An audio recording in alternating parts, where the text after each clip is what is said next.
Olá, galera Trevas! Sejam bem-vindos ao canal Eu, Você e os Mistérios da Escuridão.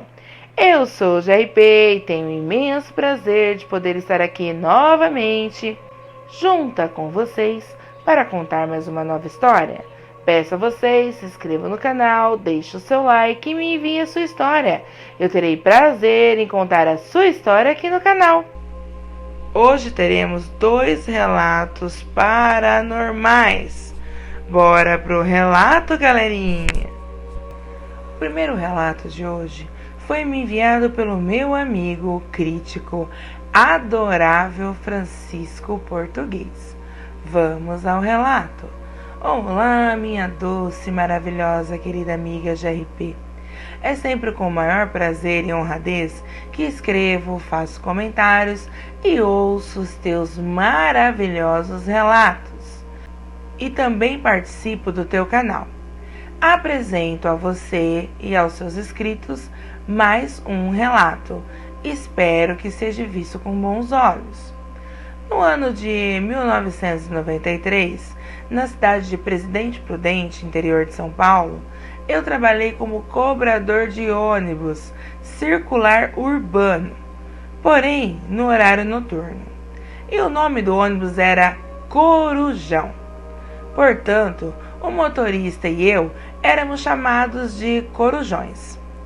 E o nosso horário inicial era das 21 horas, fazendo um especial que saía do centro sentido a um bairro que ficava distante do centro, aproximadamente 14 quilômetros do centro da cidade. E esse serviço eu executava de segunda a segunda. Nos dias de sexta, sábado e domingo, o serviço aumentava porque eram dias de mais movimentos noturnos. E o itinerário era alterado nesses dias, para servir aos clubes de bailes da cidade. Ou seja, onde tivesse clubes, tínhamos que passar na frente em vários horários para servir aos clientes desses clubes, que utilizavam o ônibus circular. E era sempre assim. Porém, numa certa noite de sábado, ocorreu um fato que nos causou um grande susto. Já eram mais de 3 horas da madrugada. Nesse horário, geralmente, havia sempre passageiros que saíam de um clube que ficava nesse trajeto, uma avenida que ficava nas proximidades do bairro, longe do centro. E nessa época, nas margens dessa avenida, havia somente matas e alguns sítios, com suas casas, porém afastadas da estrada. E na época, o bairro estava em seu começo de habitação, um conjunto habitacional. O bairro tinha poucos moradores ainda. Do clube que ficava à beira da avenida até esse bairro, tinham 2 pontos de parada de ônibus. No caso, eram 3, contando com o ponto que ficava em frente do clube. E depois mais 2 que levavam para sítios, e depois só em outro bairro intermediário, que ficava mais próximo do centro de Prudente. Avistamos um grupo de pessoas negras vestidas de branco no segundo ponto depois do clube. E as roupas eram sociais e tinha uma noiva com um vestido enorme, todo branco. E ela tinha um véu também. O que nos chamou a atenção é que os 2 pontos após o ponto do clube eram pontos apenas de estratégia, pois tinha que contar de 400 a 400 metros por via de regras. Esses pontos eram usados por passageiros somente de dia, que eram pessoas que moravam nos sítios próximos. À noite, no entanto, não tinha como alguém pegar ônibus ali. Não tinha residência e nem empresa naquelas mediações. O único clube era o que já tínhamos passado antes. E lá não estava tendo festas de casamento. Era um clube de dança e de cantores que iam se apresentar ali. Bom, até aí tudo normal, pois pensávamos que talvez fossem pessoas que foram festejar o casamento desse casal em algum desses sítios, que situavam nas proximidades desse ponto de parada de ônibus. Só que havia 2 detalhes. Quando entraram no ônibus naquela algazarra, quase encheram o coletivo. E era uma alegria só. E o interessante é que eles não estavam parados no ponto de ônibus. Eles saíram de um trilho da mata que levava a lugar nenhum. E por ser uma trilha com clareira no seu início, o motorista os visualizou à distância, pois eles saíam em fileira, mas correndo e dando sinal para que o motorista parasse o ônibus. Mas justamente naquele horário, sendo que nem sempre trafegávamos naquele horário. Geralmente trafegamos às 2h30 e às 4h da manhã. A outra viagem, às 5h, onde encerrávamos o expediente do Corujão e retornávamos para esse bairro às 6h da manhã, para fazermos especial até o centro. E por fim, íamos descansar. Portanto, nunca passávamos no horário das 3 da madrugada. Estávamos apenas com 2 ou 3 passageiros, indo sentido ao centro da cidade. Parece que eles sabiam que íamos passar naquele lugar naquele horário, pois saíram correndo daquela trilha. E um deles ainda disse: "Quase que perdemos, né?" E outros deram gargalhadas, e nós prosseguimos com o trajeto. Todos eles pagaram as passagens e atravessaram a roleta. Bem, até agora também não parece nada de anormal, né? Pois é, mas agora é que vem o intrigante. Eles andaram dentro do ônibus, só de um ponto até outro ponto, e já desceram. E o mais curioso é que desceram todos correndo e dando risadas. Até a noiva também corria, e corria muito. Não era corridinha leves, não. Eram corridas de quem estava correndo de alguma coisa ou numa aposta. E faziam isso dando gargalhadas. E pegaram uma estrada de terra que nem sei para onde dava, pois por perto não tinha sítios e nem residências, só a mata fechada. Outra coisa que fez com que o motorista, os passageiros e eu ficássemos pensativos é que, sendo uma festa de casamento com padrinhos, convidados e familiares em um lugar afastado, como um sítio ou outro lugar, não teriam que estar de carro ou então alugarem uma van ou um ônibus particular, principalmente com uma noiva bem vestida e bem trajada? E estando todos eles com vestes brancas, como não estava suja pelo fato de estarem andando pelo mato? Para nós aquilo não estava tendo sentido algum. Outra observação: eles entraram num ônibus em um certo ponto correndo, e em seguida desceram já no próximo ponto, a 400 metros só. E o interessante é que também desceram do ônibus correndo e seguiram para o lugar deserto que dava para a mata. Talvez para muitos isso não quer dizer nada, mas para nós que estávamos no ônibus naquele exato momento, sinceramente foi algo muito interessante. Seria uma doidice de pessoas que na alta madrugada, depois de uma festa, resolveram fazer loucuras? Ou de fato foi algo sobrenatural? Espíritos materializados como vivos? Perguntas que até hoje me faço, minha doce amiga GRP. Espero que tenha gostado desse relato, assim como gostastes dos outros, e que ele possa ser narrado em teu canal. Desde já te agradeço, desejando muita sorte e sucesso em teu maravilhoso canal. Abraços e beijos no teu coração e no coração de toda a sua família. Do teu admirador e fã, Francisco Português. O segundo relato de hoje também foi me enviado pelo meu amigo Francisco Português. Vamos ao relato. Numa manhã de quinta-feira, mais precisamente no dia 25 de abril de 2019, eu estava na cozinha, respondendo a uma conversa no WhatsApp. Não me lembro com quem eu conversava.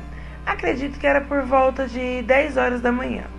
E enquanto eu teclava, ouvi a voz de uma garota de 12 anos me chamando, ao qual vou chamar ela aqui de Luana. Luana é neta da minha vizinha, ao qual chamarei de Benedita. O muro da minha casa, qual faz divisa com a casa de Dona Benedita, fica na parte da frente da casa, na lateral, e é alto em relação à casa dela, pois a casa de Dona Benedita foi construída numa área mais baixa que as outras. Então, minha casa ficou mais alta. E quando ela ou a neta quer falar comigo, com a minha esposa, sobe sobre um banco de madeira que fizeram ao pé do muro. Eu, para visualizar a casa delas, ou o quintal da casa delas, preciso subir numa cadeira, pois de fato o muro é alto. Pois bem, como é de costume, elas me chamarem lá do muro, eu escutei a Luana me chamando. Na primeira e segunda vez não respondi. Estava muito entretida a digitar no celular. Quando ela me chamou pela terceira vez, resolvi responder e disse: "Já vou!" Ainda assim, ela me chamou pela quarta vez. Em seguida, saí abrindo a porta da sala. Olhei em direção ao portão, que é de grade, portanto dá para ver quem está do lado de fora. Contudo, não vi ninguém. E olhei primeiro em direção ao portão, pois às vezes a Luana me chama no portão. Não vendo ninguém no portão e nem na rua, pois a rua parecia deserta, voltei e peguei uma cadeira e subi nela e chamei pela Luana na casa da avó dela. A avó dela, a senhora Benedita, e a tia de Luana saíram para fora da casa para perguntar o que eu queria com Luana.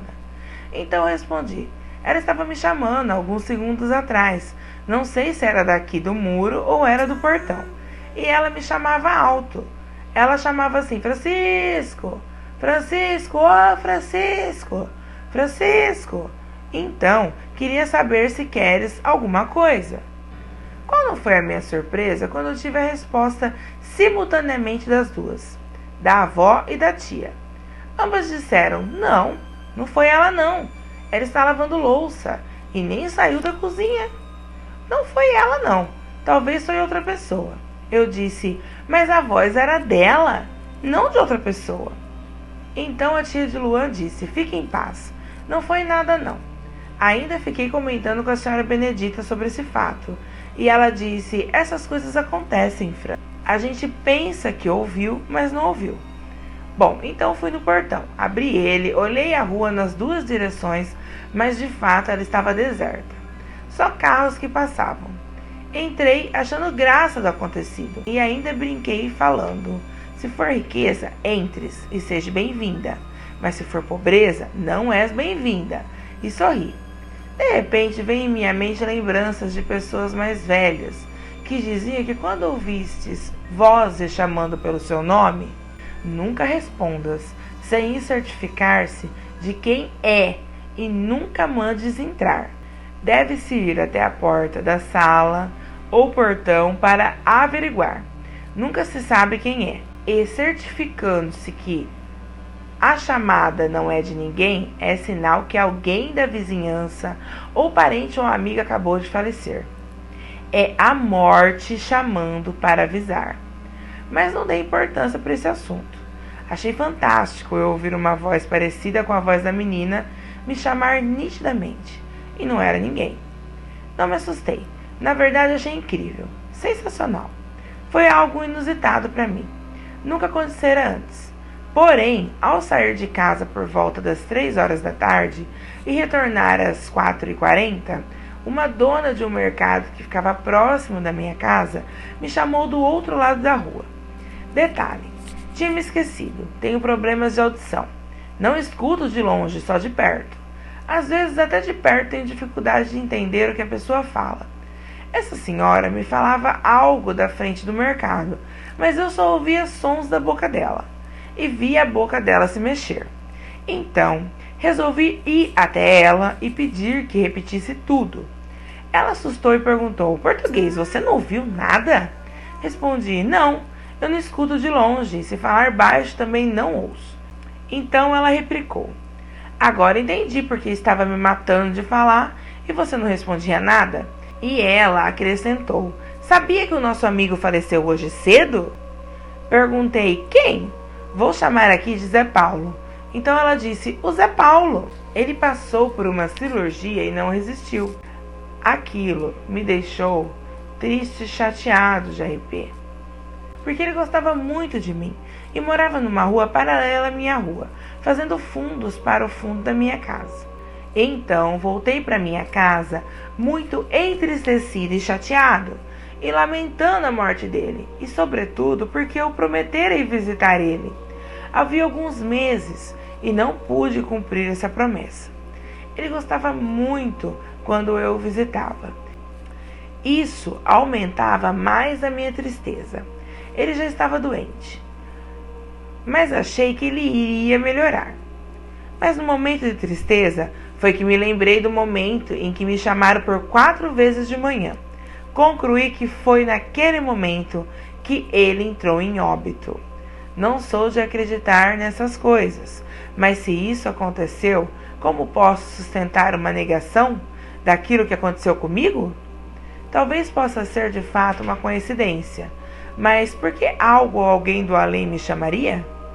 Outra coisa que me aconteceu na segunda para terça-feira desta semana, ou seja, no dia 29 para o dia 30 de abril à noite, precisamente de madrugada, foi que as pessoas falam muito sobre essa tal de paralisia do sono, e acho isso uma coisa sem nexo.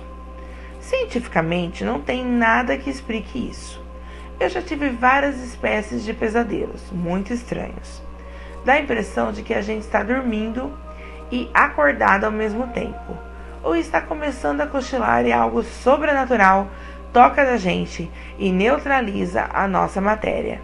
Fica intacta somente. A gente tenta falar, não consegue. Tenta mexer, não consegue. E o que me intriga é que a gente tem uma reação automática. Sempre diz mentalmente ou esforça para dizer: sangue de Jesus tem poder, ou sangue de Cristo tem poder. E essas frases são repetidas várias vezes até que nos sufoca e vai embora. Portanto, tenho a impressão de que isso não é científico, é espiritual e satânico. Não sei. No fato que vou narrar, e aconteceu comigo, eu não estava em transe. Estava dormindo literalmente e passei a sonhar. E nesse sonho estava como se estivesse cochilando. E vinha algo, se aproximava de mim por trás e deitava ao meu lado, se jogando sobre mim. Tinha a impressão que via aquela coisa, mesmo estando de costas para aquilo. Eu estava deitado sozinho e meu corpo começou a ficar paralisado. E naquela noite estava com muita dor de cabeça e não tinha remédio que tirasse aquela dor de cabeça. Pois bem, então na minha mente comecei a dizer: Jesus Cristo, tires essa coisa de cima de mim. E depois comecei a falar com dificuldade essa mesma frase por várias vezes. Mas aquilo não surtia efeito. Então fiquei revoltado. Quando eu ia me entregar para aquilo e ia xingar a Cristo, ou chamar de incompetente, a minha boca proferiu sozinha e se mexia sem que eu pensasse. E minha voz saiu em alto e bom som, mas não sendo eu quem falava, mas alguém que usava a minha boca e a minha voz, pois percebi até a diferença da minha voz ao pronunciar aquelas palavras. E acordei pronunciando aquilo, como se outra pessoa falasse e eu falava involuntariamente, sem que eu conseguisse dominar a minha boca. A palavra era essa: é Jesus Cristo, você me odeia mesmo, hein? E quando acordei, ao pronunciar isso, tudo cessou. Eu acordei e tive paz. Porém, é claro, não consegui dormir mais. Foi uma experiência horrível que não desejo para ninguém. Obrigada por contar o meu relato no seu canal. Abraços do seu amigo Francisco Português. Bom, galera Trevas, essa foi a nossa história de hoje. Sinistra, sinistrengues, sinistras. Agradeço ao meu inscrito crítico amigo Francisco Português, que muito gentilmente me enviou a sua história. A você, meu amigo querido, um treva beijos. E se você gostou, se inscreve no canal, deixa o seu like e me envia sua história. Eu terei prazer em contar a sua história aqui no canal. Ative o sininho de notificação, para que assim vocês possam receber as notificações de lives, vídeos e recados postados aqui no canal.